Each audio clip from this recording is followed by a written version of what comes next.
السلام عليكم متابعي قناة سبورت فليت، مرحبا بكم في فيديو جديد على القناة. كافاني يحطم شاشة تقنية مساعدة الفيديو بعد خروج الأوروغواي من المونديال.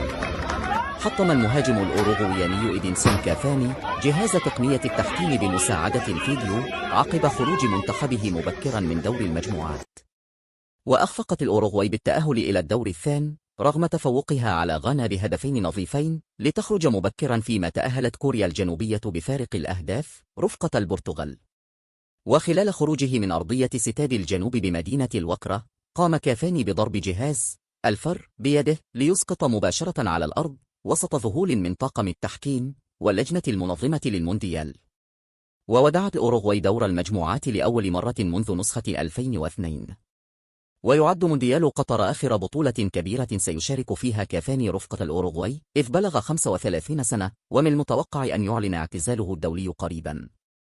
نلتقي في فيديو جديد، إلى اللقاء.